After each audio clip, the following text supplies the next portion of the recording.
Purihin ng Diyos, purihin ng ating Panginoon. Pagod ka na ba? Pakiramdam mo ikaw lang ang gumagawa ng lahat. Mag-isa, hirap na, at nasasaktan. Higit 30 taon na akong nasa labas ng ating bayan bilang isang migrante at OFW. At dito ay nakita ko yung hirap ng mga kababayan natin, kasama ko doon, na magtrabaho sa ibang bansa, sa banyaga.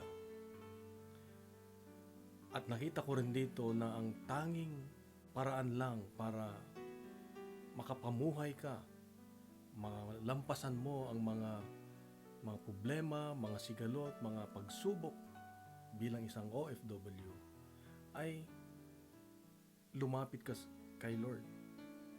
Kumapit ka sa Diyos. Kaya nga, sa abroad, mas madaling tawagin ang mga OFW pagdating sa simbahan, sa Diyos. Dahil wala na silang ibang kakapitan kundi ang Diyos lang. At dito, nakita ko ang tatlong bagay na pag lumapit ka sa Diyos, itong tatlong bagay na ito ay nagbibigay lakas sa bawat isa sa amin. Una, yung kababaang loob. Na pag ikaw ay may kababaang loob sa pagtatrabaho, habang ikaw ay dumaraan sa mga pagsubok, gumagaan ang iyong trabaho. Gumagaan ang iyong pakikipagrelasyon. Pangalawa ay yung kagandahang loob. Pag ikaw ay may magandang loob sa iba, sa mga kasama mong OFW, kahit sinong tao, madali kang mingle, kumbaga, madali kang makisama at hindi ka mahirapan sa pakikitungo. At pangatlo, pagtitiwala. Yung pagtitiwala mo sa Diyos ay yun ang iyong panghawakan habang ikaw ay nasa abroad. Kaya marami tayong mga kababayan na nakakapagtagal sa abroad bilang OFW o bilang migrante dahil natutunan nila na ang kakapitan ay ang Diyos, ang lalapitan ay ang Diyos. Sa Ebanghelyo ngayon, ito yung kanyang hamon, tawag sa atin. Sabi niya, "Come to me, all of you who are weary and heavily burdened." Kayong napapagal at nahihirapan, gagaan ang inyong daladala. Ang aking pamatok, my yoke is easy. Nung unang panahon kasi, ang pamatok ay para sa dalawang baka o hayop, ilalagay dito sa leeg para dalawa silang magbubuhat.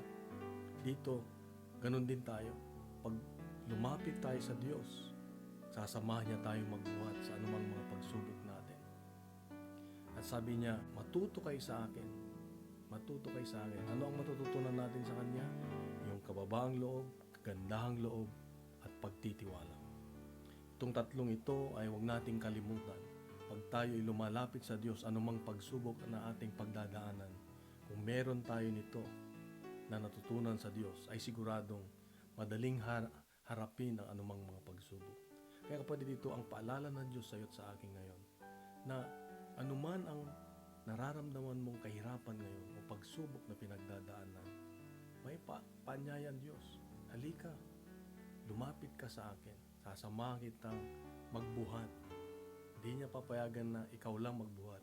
Sasamahan ka ng Diyos. Sasamahan tayo ng Diyos. At ituturo niya sa atin ang paghuhugutan natin ng lakas. Kapatid, ito ang hamon at paalala ng Diyos sa akin ngayon, na magtiwala sa Diyos. Lumapit sa Diyos. Kung nagustuhan po natin ang ating reflection ngayon, ibahagi natin sa social media at gawin nating viral ang salita ng Diyos. Isang mapagpalang araw sa iyo, sa mga mahal sa buhay. God bless and God bless you.